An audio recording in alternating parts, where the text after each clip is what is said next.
પાસેથી આજે ટેકાના ભાવે ખરીદી કરાશે। આજે ટેકાના ભાવે ડાંગર, બાજરી, જુવાર, મકાઈ અને રાગીની ખરીદી કરવામાં આવશે। ડાંગર માટે રાજ્યભરમાં 113 ખરીદ કેન્દ્રો નિર્ધારિત કરાયા। બાજરી માટે 150 તો જુવાર માટે 50, મકાઈ માટે 82 અને રાગી માટે 19 કેન્દ્ર છે।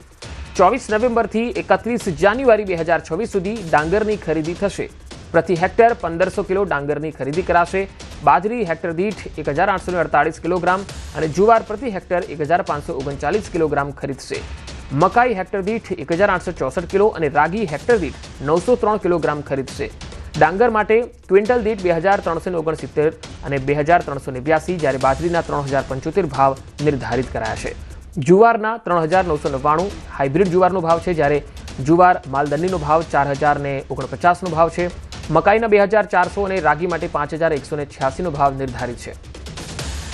तो आजथी टेकाना भावे अलग अलग केन्द्रों पर खरीदी शुरू थशे। खेडूतो पासेथी टेकाना भावे अलग अलग खरीद केन्द्रों परथी तेमनो पाक जे छे ए खरीदवामां आवशे। खास डांगर, बाजरी, जुवार, मकाई अने रागीनी खरीदी थशे, जेना भाव पण पहेलेथी निर्धारित करी देवामां आवेला छे। डांगर माटे 113 खरीद केन्द्रो छे, जेना परथी आ डांगरनी खरीदी आजे थवानी छे। खेडूतो पासेथी टेकाना भावे खरीदी करवामां आवशे। डांगर, बाजरी, जुवार, मकाई और रागीनी खरीदी करवामां आवशे। आजथी आ टेकाना भावेनी खरीदी शुरू थई रही है, जे जान्युआरी सुधी चालवानी छे। टेकाना भावे डांगर, बाजरी, जुवार, मकाई और रागीनी खरीदी थशे। राज्यभर में 113 खरीद केन्द्रों निर्धारित करवामां आवेला छे, ज्यांथी आ खरीदी थशे। बाजरी माटे 150, जुवार माटे 50, मकाई माटे 82 और रागी माटे 19 खरीद केन्द्रों छे ए निर्धारित करायेला छे। 24 नवेम्बर एटले के आजथी लईने 31 जान्युआरी 2026 सुधी डांगरनी खरीदीनी प्रक्रिया चालशे। प्रति हेक्टर 1500 किलो डांगरनी खरीदी करवामां आवशे, ज्यारे बाजरी हेक्टर दीठ 1848 किलोग्राम खरीदाशे।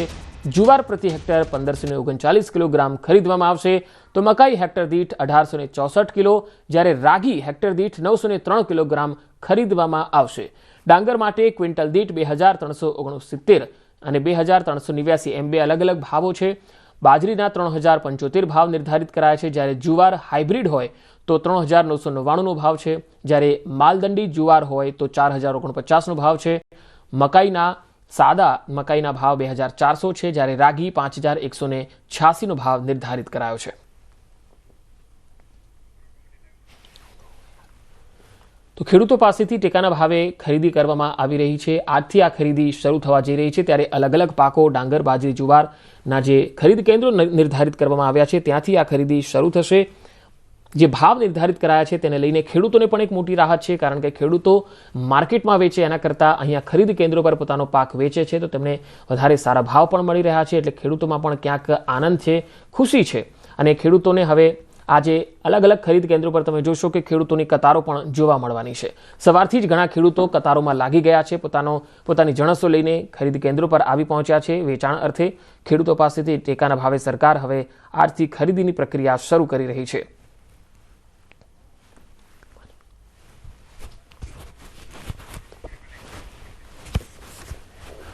तो टेकाना भावे खरीदी थई रही है और तस्वीरों में आपने बतावीशुं और अलग अलग खरीद केन्द्रों पर केवी प्रक्रिया चाली रही है ते पण आपने बतावीशुं। परंतु सरकारे आजथी ज्यारे खरीदीनी प्रक्रिया शुरू करी है, खेडूतो माटे एक खुशी और राहतनी वात है कि तेमने पोताना पाकना जे भावो छे, जणसीना भावो छे ए राहत दरे मळी रह्युं छे। सरकार जे भाव छे पोषणक्षम भाव ए सरकार अहींया चूकवी रही है और जे भाव छे ए निर्धारित करायेलो छे। तो टेकाना भावे खरीदीनी प्रक्रिया आजथी शुरू थई रही है, जेमां डांगर, बाजरी, जुवार, मकाई अने रागीनी खरीदी करवामां आवशे। 113 खरीद केन्द्रो निर्धारित करवामां आवेला छे। सूरतथी संवाददाता कीर्तेश पटेल मारी साथे जोड़ाया छे। कीर्तेश, सूरतमां आजे खरीद केन्द्रो पर केवो माहोल तमे जोई रह्या छो अने खेडूतो शुं कही रह्या छे?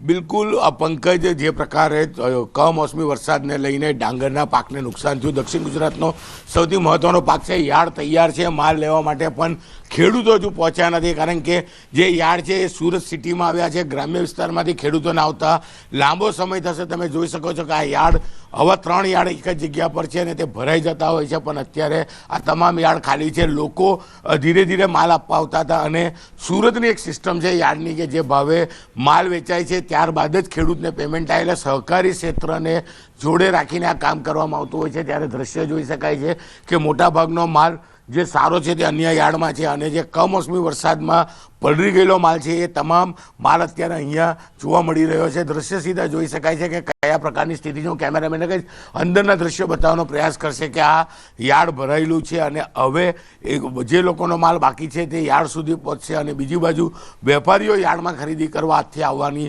વાત સામે આવી રહી છે. ત્યારે યાર્ડો સંપૂર્ણ તૈયાર છે, વેપારીઓ તૈયાર છે, પણ હજુ સુધી યાર્ડ પર ખેડૂતો નથી પહોંચ્યા. કારણ કે જે કમોસમી વરસાદમાં જે માલ પલળી ગયો છે તે માલ પણ ટેકાના ભાવે લેવાની જે વાત સામે આવી છે તેને લઈને ચોક્કસ ખેડૂતોમાં ખુશીનો માહોલ છે. કારણ કે ઉનાળુ પાક વર્ષમાં ડાંગર 2 વખત લેવામાં આવે છે, એક ઉનાળુ અને એક ચોમાસું.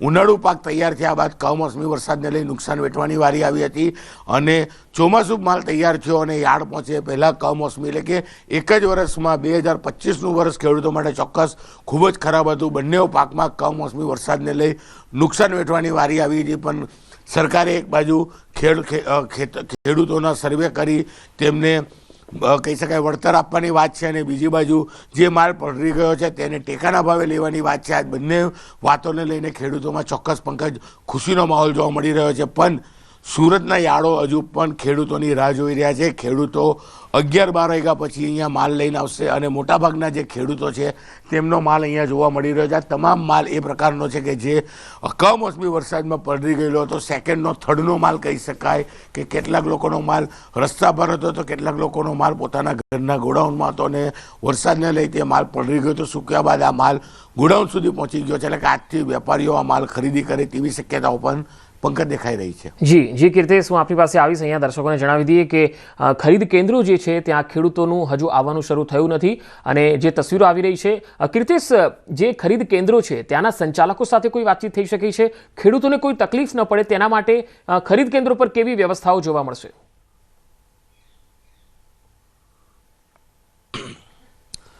પંકજ, મેં પહેલાં જ કીધું એમ ખરીદ કેન્દ્રો ઉપર પહેલેથી જ કમોસમી વરસાદમાં પલળેલો માલ સુરતની સહકારી મંડળી લેતી હતી અને આ મંડળી જે ભાવે માલ વેચે છે તેના પાક્કા બિલ ખેડૂતો સામે રજૂ કર્યા બાદ જ તેમને પેમેન્ટ કરવામાં આવતું હોય છે. કારણ કે અન્ય યાર્ડને નથી ખબર, પણ દક્ષિણ ગુજરાતમાં સહકારી ક્ષેત્રની વાત કરું, આ તમામ માલ જે દેખાઈ રહ્યો છે, હું ફરી એક વખત બતાવવા માંગીશ કે આ જે માલ દેખાઈ રહ્યો છે આ તમામ માલ કમોસમી વરસાદમાં પલળેલો માલ છે કે જે યાર્ડ સુધી પહોંચી ચૂકેલો છે અને હવે વેપારી આવ્યા બાદ આ માલનો ભાવ આપ્યા બાદ જે ભાવ આવશે તેને લઈને હું બહારનો નજારો બતાવવાનો પ્રયાસ કરીશ કે આ જોઈ શકાય છે આખું યાર્ડ ભરેલું છે. અલગ અલગ ડિવિઝન બનાવવામાં આવ્યા છે. સંચાલકો હજુ પહોંચ્યા નથી, કર્મચારીઓ પહોંચ્યા છે, તેઓ તૈયાર થઈને બેઠા છે ખેડૂતો આવે. કારણ કે સુરતનું જે પ્રકારનું સહકારી ક્ષેત્ર છે અહીંયા દરરોજનો દરરોજ માલ લેવાતો હોય છે અને માલ વેચાયા બાદ કહી શકાય કે અમુક દિવસની મુદત આપવામાં આવતી હોય અને મુદત બાદ કહી શકાય કે ખેડૂતોને પેમેન્ટ થતું હોય છે. એનો અર્થ જ સહકારી છે. હું બહારના દ્રશ્યો બતાવવા માંગીશ કે તમામ તૈયારીઓને આખરી ઓપ આપી દેવામાં આવેલું છે. આ બાજુનું બી ગોડાઉનું બતાવવાનું કેમેરામેન જીગરને કહીશ કે બતાવવાનો પ્રયાસ કરશે કે અહીંયા અલગ અલગ ગોડાઉનો બનાવવામાં આવ્યા છે. ખાસ કરીને આ જ માલ એટલે કે ફ્રેશ માલ, સેકન્ડનો માલ, થર્ડનો માલ એવા ગ્રેડ પાડવામાં આવ્યા છે. વેપારીઓ આવશે અહીંયા માલની ખરીદી કરશે અને જે પેમેન્ટ આપશે એ પેમેન્ટના આધારે ખેડૂતોને માલ આપવામાં આવશે. પણ એ વચ્ચે જ સરકારે ટેકાના ભાવની જે વાત કરી છે તેને લઈને ચોક્કસ ખેડૂતોમાં આનંદ જોવા મળી રહ્યો છે. કારણ કે ખેતરમાં મરેલા પાકના નુકસાનીનું વળતર તો સરકાર આપવાની છે, સાથે સાથે જે માલ બગડી ગયો છે તેને પણ ટેકાના ભાવે ખરીદવાની વાત છે, જેને લઈને ચોક્કસ ખેડૂતોમાં ખુશીનો માહોલ છે. અને જે પ્રકારે કહી શકાય કે સુરત સહકારી ક્ષેત્રમાં સૌથી આગળ છે અને આ સહકારી મંડળીઓ છે કે અહીંયા માલ મૂકવામાં આવે છે ને જી કીર્તેશ, આભાર માહિતી આપવા માટે. તો આ તરફ ગીર સોમનાથની પણ તસવીરો આવી રહી છે તે આપણે બતાવીએ. ગીર સોમનાથના વેરાવળમાં ટેકાના ભાવે મગફળીની ખરીદી શરૂ થઈ છે. અહીંયા કાજલી માર્કેટિંગ યાર્ડ આવેલું છે જેની બહાર ટ્રેક્ટરોની લાંબી કતારો જોવા મળી રહી છે. ઘણા ખેડૂતો વહેલી સવારથી જ અહીંયા આવી પહોંચ્યા છે. ટેકાના ભાવે મગફળીના વેચાણ માટે ખેડૂતોની મોટી સંખ્યામાં અહીંયા કતારો દેખાઈ રહી છે. દરરોજ 100 ખેડૂતોને ટેકાના ભાવે મગફળી વેચવા બોલાવવામાં આવી રહ્યા છે. વેરાવળ હાઈવે પર કાજલી ગામ નજીક લાંબી કતાર જોવા મળી રહી છે. તસવીરોમાં જોઈ શકાય છે કે વહેલી સવારથી જ અહીંયા ટ્રેક્ટરોની લાઈન લાગેલી છે. વધુ માહિતી મેળવીએ. ગીર સોમનાથથી સંવાદદાતા દિનેશ સોલંકી જોડાયા છે. દિનેશ, કેટલા ખેડૂતો અત્યારે પોતાની જણસ લઈને અહીંયા પહોંચ્યા છે? કેવી વ્યવસ્થાઓ છે? જી બિલકુલ પંકજ, જે પ્રમાણે રાજ્ય સરકાર દ્વારા છેલ્લા ઘણા દિવસોથી ટેકાના ભાવે મગફળી છે તેમને ખરીદી શરૂ કરવામાં આવી છે અને તેમના ભાગરૂપે જ ગીર સોમનાથ જિલ્લાની અંદર પણ અલગ અલગ 6 જેટલા સેન્ટરો ઉપર મગફળી છે તેમની ખરીદી કરવામાં આવી રહી છે અને હાલ આ મગફળીના કેન્દ્રો પર પર ડે એટલે કે રોજના માટે 100 થી લઈને 150 જેટલા ખેડૂતો છે તેમને બોલાવવામાં આવી રહ્યા છે અને તેમના કારણે જ આજે મોડી રાત્રે છે તે 100 જેટલા ખેડૂતોના ટ્રેક્ટરો છે તેમની લાંબી કતારો લાગી હતી. બીજી તરફ તંત્ર દ્વારા ખેડૂતોને કોઈ પણ પ્રકારની અગવડતાઓ ન પડે તે પ્રકારની તમામ વ્યવસ્થાઓ છે તે પણ હાથ ધરવામાં આવી છે. પંકજ. જી દિનેશ, આભાર સમગ્ર માહિતી આપવા માટે. તો કાજલી યાર્ડની બહાર ટ્રેક્ટરોની આ કતારો લાગેલી છે અને ખેડૂતો પોતાની જણસ લઈને અહીંયા પહોંચી રહ્યા છે અને જે ખેડૂતોને મેસેજ આપવામાં આવી રહ્યો છે તે ખેડૂતો જ અહીંયા આવી રહ્યા છે. અને હવે વાત મેગા ડિમોલિશનની.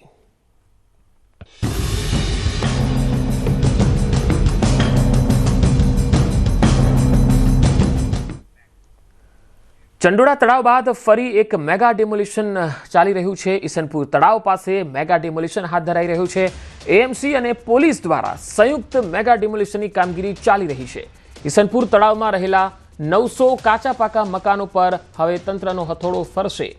4 ટીમ અલગ અલગ બનાવી અને કામગીરી હાથ ધરવામાં આવી રહી છે. એએમસીના અન્ય ઝોનમાંથી પણ એસ્ટેટ વિભાગની ટીમ પહોંચી છે. વોટર બોડી પર રહેલા દબાણ દૂર કરવામાં આવશે. ચંડોળા તળાવ બાદ પછી આ એક મેગા ડિમોલિશનની કાર્યવાહી એક મોટી કાર્યવાહી કહેવાય જે ચંડોળા બાદની ગણી શકાય. શહેરભરમાંથી મોટો પોલીસ બંદોબસ્ત અહીંયા ઉતારી દેવાયો છે. ઈસનપુર પોલીસ સ્ટેશન વિસ્તારમાં જે ઈસનપુર લેક છે એના આસપાસ જે ગેરકાયદેસર બાંધકામો થયા હતા એને હટાવવા માટે એએમસી દ્વારા જે કામગીરી ચાલુ છે અને લો એન્ડ ઓર્ડર માટે પોલીસ દ્વારા પૂરતો બંદોબસ્ત આપવામાં આવ્યો છે.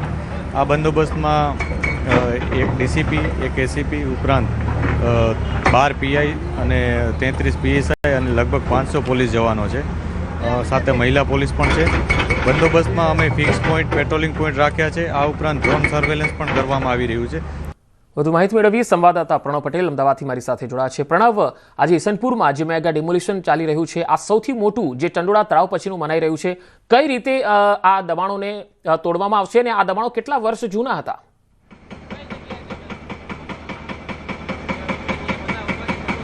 પંકજ, ચોક્કસ મહાનગરપાલિકા અને અમદાવાદ પોલીસનું સંયુક્ત ઓપરેશન હાથ ધરાઈ રહ્યું છે અને જે ઈસનપુર લેક કહેવામાં આવે છે તેની આસપાસ 900થી પણ વધુ જે મકાનો હતા તેની અંદર કાચા અને પાકા તમામ મકાનો હતા તેની ઉપર હાલ મહાનગરપાલિકાનું બુલડોઝર ફરી રહ્યું છે, દાદાનું બુલડોઝર ફરી રહ્યું છે. અમદાવાદમાં ચંડોળા તળાવ બાદ આ સૌથી મોટું ડિમોલેશન મહાનગરપાલિકા હાથ ધરી રહી છે અને વહેલી સવારથી જ તમામ તૈયારીઓ સાથે પહોંચે. હું આપણે દ્રશ્યો બતાવવાનો પ્રયાસ કરીએ, કેમેરામેન કે દ્રશ્યો બતાવે. જોઈ શકાય છે કે હિટાચી મશીન, જેસીબી મશીનો સાથે આ મેગા ડિમોલેશન હાથ ધરવામાં આવી રહ્યું છે.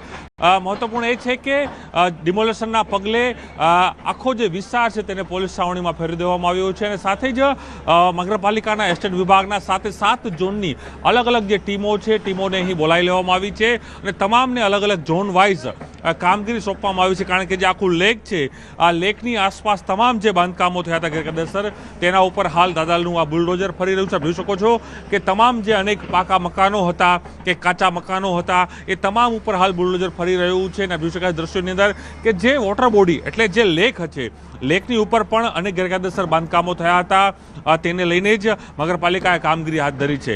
ચંડોળા તળાવ બાદ ગુજરાત હાઈકોર્ટે એક મહત્વપૂર્ણ ટકોર કરી હતી તમામ મહાનગરપાલિકાઓને કે જે વોટર બોડી જે હોય છે, જે સરકારી લેક આવેલા છે, સરકારી જ્યાં પાણીનું વહન થતું હોય છે ત્યાં કોઈપણ પ્રકારનું બાંધકામ ન થવું જોઈએ. તે અંતર્ગત જ મહાનગરપાલિકાએ આજે આ મેગા ડિમોલેશન હાથ ધર્યું છે અને આ મેગા ડિમોલેશનની અંદર અમદાવાદ શહેર જે પોલીસ છે તેના પાસેથી વધુ જવાનો અહીં તૈનાત કરવામાં આવ્યા છે. ડીસીપીથી લઈને તમામ પોલીસનો મોટો સ્ટાફ મૂકી દેવાયો છે. ડ્રોન દ્વારા સર્વેલન્સ હાથ ધરવામાં આવી રહ્યું છે અને સતત છેલ્લા 1 સપ્તાહથી તમામ લોકોને સમજાવવામાં આવી રહ્યા હતા કે આપના જે મકાનો છે, આપના જે આપ રહી રહ્યા છો તે ઇનલીગલી છે, આપને વૈકલ્પિક વ્યવસ્થા આપવામાં આવશે. તેના કારણે જ તમામ લોકોએ શાંતિપૂર્ણ માહોલની અંદર આ તમામ મકાનો છે તે ખાલી કરી દીધા હતા. ત્યારબાદ જ મહાનગરપાલિકા દ્વારા આ ડિમોલેશનની કામગીરી હાથ ધરવામાં આવી છે. આના અગાઉ પણ અનેક વખત મહાનગરપાલિકાએ નોટિસો પણ બજવી હતી પરંતુ પોલીસ બંદોબસ્ત ન મળતા આ કામગીરી હાથ ધરાઈ ન હતી. પરંતુ આ વખતે પોલીસ બંદોબસ્ત મળ્યો તેના કારણે વહેલી સવારથી જ કહી શકાય કે મહાનગરપાલિકાના તમામ ઝોનમાંથી આવેલા એસ્ટેટ અધિકારીઓ, એ જ ઉપરાંત એ કહી શકાય કે જીસીબી, હિટાચી મશીનો, એ તમામને અહીં તમામ મશીનરી જે કહી શકાય તેને જોતરી દેવામાં આવી છે અને તમામ જે ગેરકાયદેસર બાંધકામો હતા વોટર બોડી ઉપર એને જમીનદોસ્ત કરવાની કામગીરી નગરપાલિકાએ હાથ ધરી છે. મહત્વપૂર્ણ એ પણ છે કે કોઈ અનિચ્છનીય ઘટના ન બને તેને લઈને પોલીસ બંદોબસ્ત પણ હતો, ફાયર વિભાગની ટીમ પણ હતી, ટોરન્ટો પાવર. જી પ્રણવ, આભાર સમગ્ર માહિતી આપવા માટે. તો 20 જેસીબી અને 500 જેટલા મ્યુનિસિપલ કોર્પોરેશનના કર્મચારીઓના ચુસ્ત બંદોબસ્ત વચ્ચે આ કાર્યવાહી ચાલી રહી છે ઈસનપુર તળાવમાં મેગા ડેમોલિશન. અને હવે વાત વાપીની. વાપીમાં ફરી એકવાર આગની ઘટના બની. વાપીના સલવાવ વિસ્તારમાં મોડી રાત્રે ભીષણ આગ લાગી. વાપી ફાયર વિભાગની ટીમોએ આગ પર કાબુ મેળવી લીધો. ઘટનામાં કોઈ જાનહાનિ થઈ નથી. આગ લાગવાનું કારણ અકબંધ છે. ખુલ્લા મેદાનમાં રાખવામાં આવેલા સ્ક્રેપમાં ભીષણ આગ લાગી.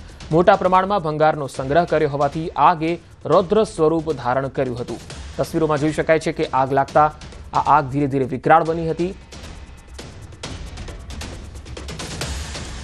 અમરેલીના ધારીગીર પૂર્વના કોટડા ગામે સિંહબાળ કૂવામાં ખાબકી ગયું. 8 માસનું સિંહબાળ કૂવામાં ખાબકતા દોડધામ મચી.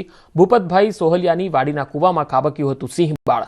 વન વિભાગે ઘટના સ્થળે પહોંચીને અને સિંહબાળને બહાર કાઢ્યું હતું. પાણીમાં પડી ગયેલ સિંહબાળને વન વિભાગે આંબરડી સફારી પાર્ક ખાતે ખસેડ્યું, પરંતુ આંબરડી સફારી પાર્કમાં સારવાર દરમિયાન સિંહબાળનું મોત નીપજ્યું.